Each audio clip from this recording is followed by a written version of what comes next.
Dalam salah satu hadis Nabi Muhammad SAW disebutkan dalam kitab Sahih Muslim yang ditulis oleh Imam Muslim Ibnul Hajjaj Al-Qushairi An-Naisaburi.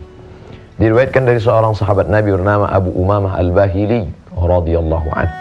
Qala, dia berkata, sami'tu Rasulullah, aku mendengar dengan telingaku sendiri langsung dari mulut Rasulullah SAW yaqul, Nabi bersabda, Iqra'ul Qur'an, bacalah Al-Qur'an. Fa innahu ya'ti yaumal qiyamah, sesungguhnya Al-Qur'an itu nanti akan datang pada hari kiamat. Syafi'an li ashabih, memberikan syafaat. Syafaat artinya genap. Sedangkan kita sendiri nanti datang sendirian, ganjil. Wal fajri wa layalin ashri wasyaf'i, genap. Wal watri, ganjil. Biasanya kalau orang datang sendirian ganjil, sepi, takut, cemas, ngeri. Tapi ketika datang orang lain menemani, sendiri di tengah negeri yang belum pernah dihuni, ada rasa cemas, ada rasa takut, ada rasa bingung. Tiba-tiba datang seorang kenalan, oh senangnya. Begitulah agaknya nanti kita menghadap Allah Subhanahu wa taala. Wa laqad ji'tumuna furada, kamu akan datang menghadap Allah Subhanahu wa taala sendirian. Kama khalaqnakum awwala marrah, sebagaimana kami dulu menciptakan engkau sendirian, datang sendirian ke alam yang fana ini sendirian. Kamu pun nanti akan datang menghadap Allah sendirian, tunggal, tidak ada siapapun. Lalu kemudian datanglah syafi', orang yang menggenapkan kita. Selalu diterjemahkan penolong. Boleh, tidak salah. Siapa penolong itu? Syafaat Nabi Muhammad SAW. Siapa lagi? Syafaat para malaikat. Siapa lagi? Syafaat orang-orang soleh. Siapa lagi? Syafaat anak yang meninggal ketika belum akil balik. Siapa lagi? Syafaat Al-Quran. Iqra'ul Quran, bacalah Al-Quran. Apalagi di bulan suci Ramadan. Ada apa dengan bulan Ramadan? Apakah yang kita sembah di bulan Ramadan beda dengan yang di bulan lain? Tidak ada bedanya. Lalu kenapa di bulan Ramadan kita disuruh memperbanyak bacaan Al-Quran? Yang pertama, Syahrul Ramadan alladzi unzila fihi Al-Quran. Bulan Ramadan, bulan turunnya Al-Quran. Oleh sebab itu di bulan turunnya Al-Quran tentu kita perbanyak. Yang kedua, alaikum bisunnati, ikuti sunnahku, kata Nabi. Sunnah Nabi Muhammad SAW. Beliau mengkhatamkan hafalan bacaan Al-Quran terus menerus di bulan Ramadan. Oleh sebab itu maka inilah mengapa kita memperbanyak. Apalagi di bulan biasa, di bulan Ramadan ini dilipat gandakan daripada amalan-amalan yang ada di bulan puasa. Oleh sebab itu, Iqra'ul Quran, baca Al-Quran.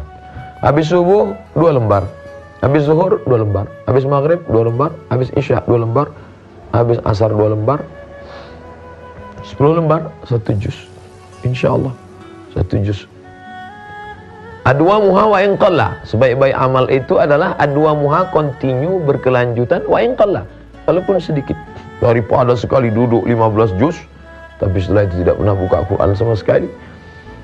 Siapa yang akan menolong kita nanti di hadapan Allah ketika datang sendirian? Yauma yafirul mar'u min akhi, saudara kandung pergi sendirian. Wa ummihi, ibu kandung pergi sendirian. Wa abi, ayah kandung pergi sendirian. Wa sahibatihi, istri suami, tidak ada yang bisa menolong. Wa bani, anak-anak yang dulu dikandung 9 bulan 10 hari, disusukan 2 tahun lamanya, meregang nyawa melahirkannya, pun tidak bisa menolong. Oleh sebab itu sayangilah diri dengan baca Al-Quran. Jadi kalau kita lihat mengapa orang di stasiun bis buka Quran, di atas kereta api buka Quran, ini orang riya, ini orang apa baca Quran di mobil. Bukan, dia sedang mencari teman sahabat. Kalau dalam perjalanan hidup yang singkat 63 tahun, dipotong masa akil balik 10 tahun tinggal 53, dipotong masa kerja, dipotong masa tidur, dipotong. Kita ingin ada teman sahabat yang menemani kita di alam yang terang benderang ini, apalagi di alam nanti penuh dengan bermacam ujian dan cobaan. Siapa yang akan menemani kita? Iqra'ul Quran. Ketika salafus salih dulu terus menghafal, membaca, merenungkan, mengamalkan, mengajarkan. Khairukum, siapa orang paling baik di antara kita? Apakah yang paling tinggi jabatannya? Apakah yang paling banyak hartanya? Apakah yang paling ganteng rupa bentuk wajahnya? Khairukum, orang yang paling baik di antara kamu, man ta'allamal Qur'an, orang yang mengamalkan isi kandungan Al-Quran, orang yang belajar Al-Quran, orang yang memahami tajwid Al-Quran, orang yang memahami tafsir Al-Quran, wa'allamahu, tapi setelah itu dia tidak hanya untuk dirinya saja, setelah itu dia mengajarkannya. La yu'minu ahadukum, kamu tidak beriman hatta yuhibba li akhi, sampai engkau sayang kepada saudaramu sayang kepada dirimu, ma yuhibbu li nafsihi, sama seperti sayang pada diri sendiri. Setelah kita menemukan ketenangan itu datang dari Allah, letaknya di dalam hati manusia. Bagaimana mengundangnya? Dengan cara membaca Quran. Wa idza quri'al Quran, kalau dibacakan Al-Quran, fastami'u lahu, dengar baik-baik, wa ansitu, diam, la'allakum turhamun, mudah-mudahan turun rahmat. Makanya selesai baca Quran orang berdoa, Allahumma rahamna bil Quran, ya Allah rahmati kami, turunkan rahmat kasih sayangmu dengan berkah bacaan Al-Quran ini. Waj'alhu lana imaman wa nuran wa hudan wa rahmah.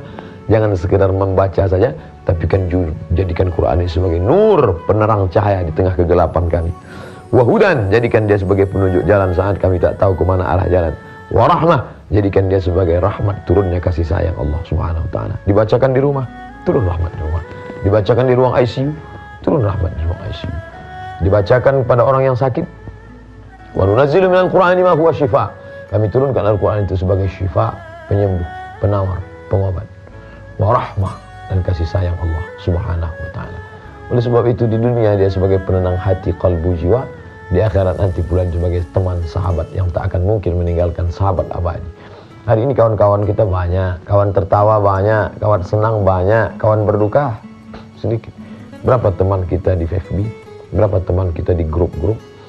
Siapa yang bisa menolong kita? Oleh sebab itu tidak ada kecuali Al-Quran. Bertemanlah dengan Al-Quran di dunia, dia akan menemani nanti di alam akhirat.